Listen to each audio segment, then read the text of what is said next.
नमस्कार, मैं डॉक्टर शत्रुघ्न दांगी आप सबों का हमारे यूट्यूब चैनल भारतीय दांग इतिहास में आपका हार्दिक स्वागत करते हैं। तो आइए अब हम अपने वीडियो को आरंभ करते हैं।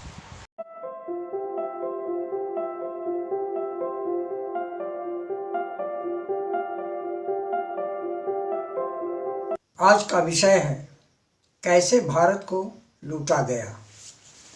हजारों वर्ष पूर्व भारत सोने की चिड़िया कही जाती थी, किंतु भारत पर 450 साल पुर्तगाली, 350 साल मुगल और 200 साल अंग्रेज़ों का कब्जा रहा। भारत की खोज करने समुद्री यात्री वास्को डी गामा ने 8 जुलाई 1497 को पुर्तगाल से 4 जहाज और 170 आदमी के साथ सैन ग्रोबीपल, साओ राफाएल और बेरियो नामक जहाज लेकर भारत आया था, जो 17 मई 1498 को भारत के तट पर कालीकोट पहुंचा। उसकी सहायता एक गुजराती व्यापारी अब्दुल मजीद ने की। उसने कालीकट के राजा जमोरिन से व्यापार का अधिकार प्राप्त करा दिया, परंतु वहाँ पूर्व से स्थापित अरबी व्यापारियों ने उसका विरोध किया। इसके करीब 5 साल पूर्व भारत का समुद्री मार्ग खोजने वाला कोलंबस यूरोप से भारत आया था। 1510 ईस्वी से आरंभ गोवा में पुर्तगाली शासन 451 सालों तक आज़ादी मिलने के बाद भी 19 दिसंबर 1961 को मुक्त हुआ। पुर्तगालियों का कहर गोवा पर अंग्रेज़ों से भी ज़्यादा क्रूर था। इसकी जानकारी डॉक्टर राम मनोहर लोहिया को उनके अपने मित्र डॉक्टर जूलियाओ मेनेज़ेस से मिली। तब वे उनके निमंत्रण पर गोवा गए। उन्हें वहाँ पता चला कि पुर्तगालियों ने गोवा वासियों को किसी भी तरह की सार्वजनिक सभा करने पर रोक लगा रखी है। लोगों को किसी भी तरह के नागरिक अधिकार पर रोक लगा दी थी। डॉक्टर लोहिया ने किसी प्रकार 200 लोगों को जमा कर एक बैठक में तय किया कि नागरिक अधिकारों को लेकर आंदोलन छेड़ा जाए। बीमार लोहिया वहाँ दोस्त के पास आराम करने हेतु गए थे, किंतु 18 जून 1946 को उन्होंने पहली बार पुर्तगाली प्रतिबंध को चुनौती दी। तेज बारिश के बावजूद डॉक्टर लोहिया ने जनसभा को संबोधित किया। इससे बौखलाए पुर्तगाली शासक ने उन्हें गिरफ्तार कर मडगांव जेल में बंद कर दिया। इसे सुनते ही महात्मा गांधी ने उनका समर्थन करते हुए अपने हरिजन पत्रिका में पुर्तगाली सरकार की बड़ी कड़ी निंदा करते हुए डॉक्टर लोहिया की गिरफ्तारी को अमानुषिक बताया। इससे वहाँ का माहौल गर्माते देखकर डॉक्टर लोहिया को गोवा की सीमा से बाहर ले जाकर छोड़ दिया। पुर्तगालियों ने ब्लू वाटर पॉलिसी के तहत पुर्तगाल को समुद्री क्षेत्र में एक ताकतवर देश के रूप में स्थापित करना चाहते थे।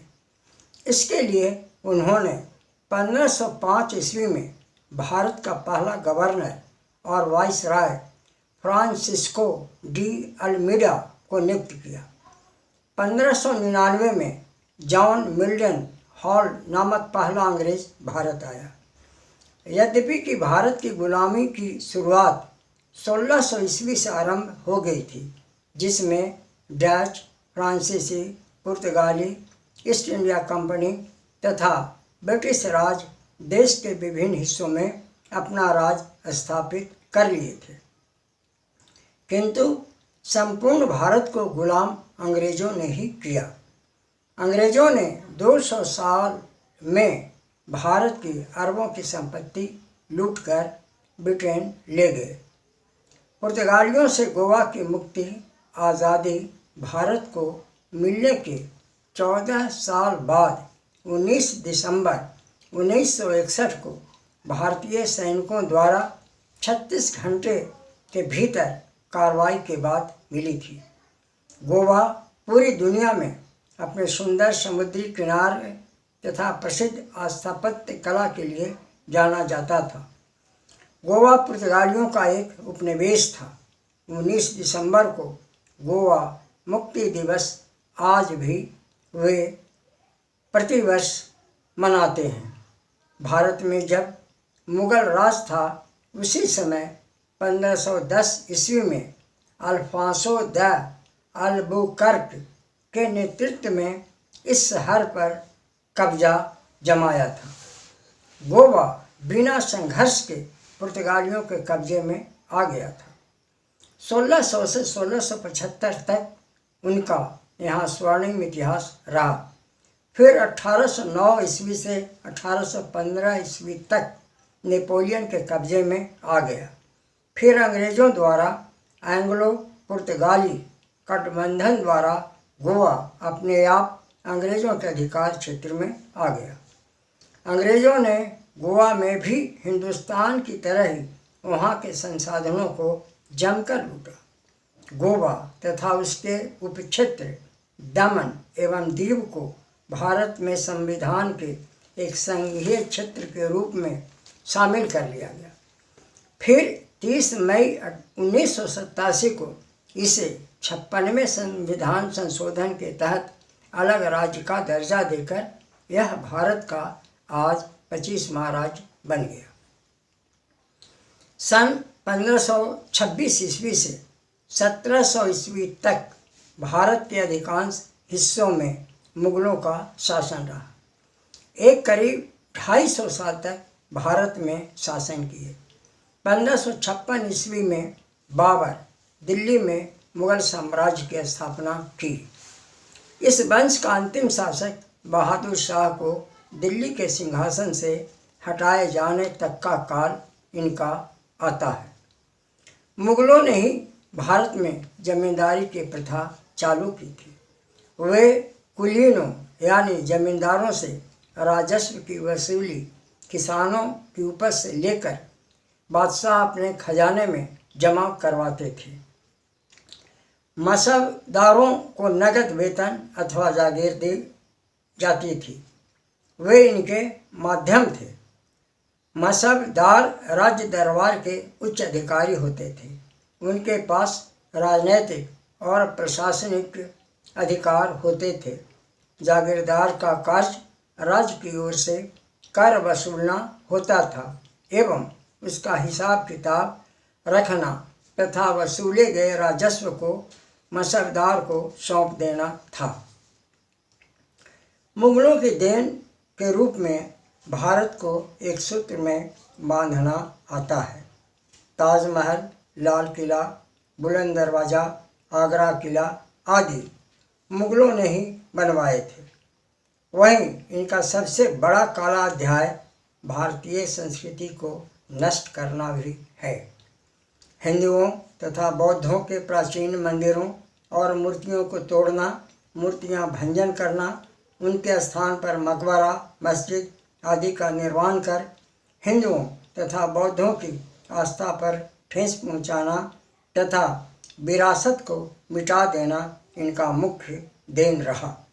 इसके अलावा विश्व विख्यात विक्रमशिला, वदंतपुरी, तक्षशिला आदि जैसे शिक्षण संस्थानों, पुस्तकालयों, पांडुलिपियों आदि को जलाकर भी राख कर देने का कुत्सित कार्य इन्होंने ही किया। मोहम्मद गोरी, गजनबी, कलावा, शक, हुनो, पिंडारी आदि ने भी भारत को लूटने एवं संस्कृतियों को नष्ट करने का कम कार्य नहीं किया। 300 वर्षों तक ये भारत को लूटते रहे। उसके बाद अंग्रेज़ों का दौर आया। इन्होंने करीब 250 वर्षों तक भारत को गुलाम बनाकर रखे और भारत को कंगाल भी बना दिया। सन 1618 ईस्वी में सर्वप्रथम थॉमस नामक अंग्रेज भारत आया और जहांगीर के दरबार में ट्रेड करने के नाम पर दरबार में पेश हुआ।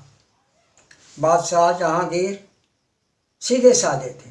उन्होंने थॉमस से पूछा कि आप किस चीज़ का व्यापार भारत से करेंगे। तो उसने बताया कि मुझे कुछ खरीदना नहीं है और नहीं तो कुछ बेचना है, आपसे सिर्फ ट्रेड करना है। आप सिर्फ ट्रेड करने का लाइसेंस दे दीजिए। आपसे माल उधारी में ले जाएंगे और माल बेचकर आपके पास लौटा देंगे।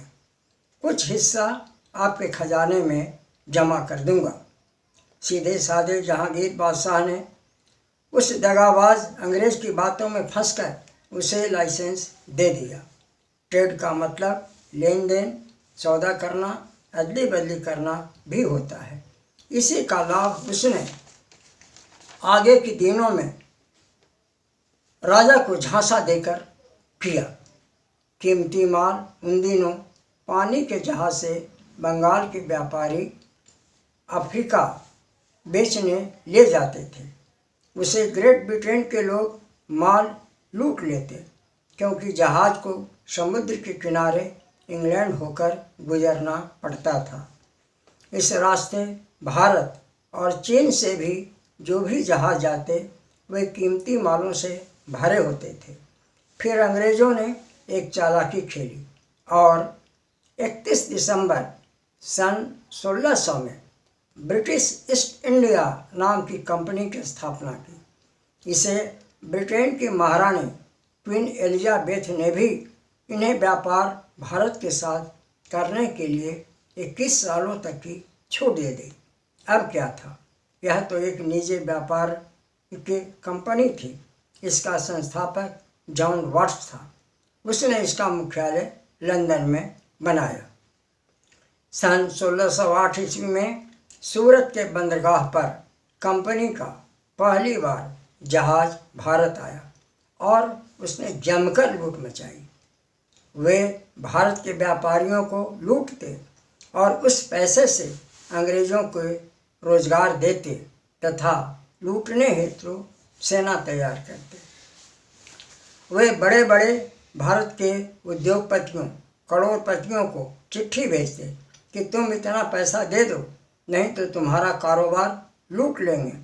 बेचारे करोड़पति डर से उन्हें पैसे दे देते, नहीं तो उन्हें लूटे जाने तथा जान माल का भय होता। इस प्रकार वे मालोमाल हो गए। व्यापारियों के बाद ये फिर राज्यों को लूटना प्रारंभ किया।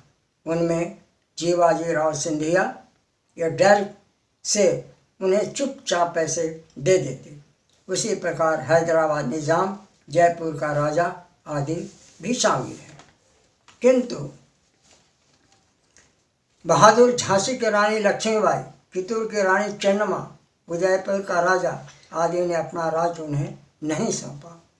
तब वारिसान न होने आदि का बहाना बनाकर अंग्रेज़ों ने राज्यों को हड़प लिया और खूब खून खराबा किया। वह अत्याचार किया। घोड़े के पीछे बांधकर घसीटना, सार्वजनिक स्थल पर भारतीयों को गोली मारना, नीम की डाली में टांग कर फांसी देना आदि अत्याचार के उनके नमूने आम बात है। वे कम पढ़े राजाओं से चालाकी कर और लोभ देकर ट्रीटी ऑफ फ्रेंडशिप का संधि पत्र बनवाकर बाद में राज्य को हड़प लेते। इस प्रकार करीब करीब सभी राज्यों को किसी न किसी प्रकार हड़पने का कार्य अंग्रेज़ों ने किया। महाराणा रंजीत सिंह से अंग्रेज 18 बार लड़े किंतु कभी नहीं जीते।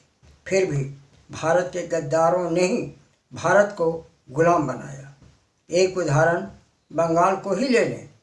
बंगाल पर चढ़ाई करने हेतु मात्र 3500 सैनिक लेकर ही रॉबर्ट क्लाइव बंगाल के राजा सिराजुद्दौला से युद्ध करने आया था, जबकि सिराजुद्दौला के पास 18,000 सैनिक थे। इसे देख रॉबर्ट क्लाइव चकरा गया। तब एक उपाय सोचा कि उसके सेनापति को बंगाल के नवाब का लोभ देकर हथियार सैनिकों से डलवा दें यह साजिश उसका संभव हो पाया और यह साजिश रचकर उसमें वह सफलता पाई। पलासी के मैदान में कोई युद्ध नहीं हुआ। अंग्रेजों ने यह युद्ध 23 जून 1757 को मुर्शिदाबाद के दक्षिण नदिया जिले में भागीरथी नदी के किनारे पलासी नामक स्थान में किया था। विश्वासघाती गद्दार सेनापति मीर जाफर ने अपने सैनिकों से हथियार डलवा दिया था और सिराजुद्दौला राजा हार गया। तब मीर जाफर को बंगाल की गद्दी पर बैठाया। फिर उसके पुत्र मीर कासिम गद्दी पर बैठा। उसे कत्ल कर वह अंग्रेज बंगाल का स्वयं आधिपत्य जमा लिया। उधर रण क्षेत्र से घोड़े पर जब सिराजुद्दौला अपने प्राण बचाने के लिए भागे तो मिर्जाफर का पुत्र मीरन ने उसे बंद कर डाला। अंग्रेजों ने 1856 में अवध के नवाब वाजिद अली शाह पर भी कुशासन का आरोप लगाकर गद्दी से उतार दिया और ब्रिटिश साम्राज्य में मिला लिया। इस प्रकार अंग्रेजों ने झांसी राज्य को 1853 में, नागपुर को 1854 में, करौली के 1855 में आदि राज्यों को शामिल कर लिया। अंग्रेजों ने कलकत्ता में दफ्तर और किले बनवाए तथा बंगाल की दीवानी से कंपनी को प्राप्त आय से सूती और रेशमी वस्त्र खरीद संपदा का विस्तार किया। कच्चे खनिज माल को ले जाकर उसे ही भारत में ऊंचे दामों पर बेचकर खूब लाभ कमाया और अंग्रेज मालो माल हो गए। Warren Hastings, lord Curzon, lord Bentinck आदि 84 गवर्नर जनरल आते गए और भारत को लूटते गए। भारत से 900 जहाज़ों पर सोना, चांदी, सिक्के आदि लादकर भारत से वे ले गए। एक जहाज़ में 60 से 70 मीट्रिक टन सामान लोड होता था। इस प्रकार भारत सोने की चिड़िया ही नहीं, सोने का सागर था, जिसे अंग्रेजों ने एक पल्ले पर कपड़ा और दूसरे पल्ले पर सोना तौलकर ले जाते। इस प्रकार भारत कंगाल होता चला गया। यहाँ के दीवानों के बदौलत तथा 1857 का सिपाही विद्रोह का परिणाम ही हुआ कि अंग्रेज यहाँ से भागे और ब्रिटेन भारत से लूटे धन के बदौलत ही विश्व के अन्य देशों पर भी राज करता रहा। बस आज के एपिसोड में इतना ही। यह एपिसोड अच्छा लगे तो आप इसे लाइक करें, सब्सक्राइब करें और शेयर करें। धन्यवाद।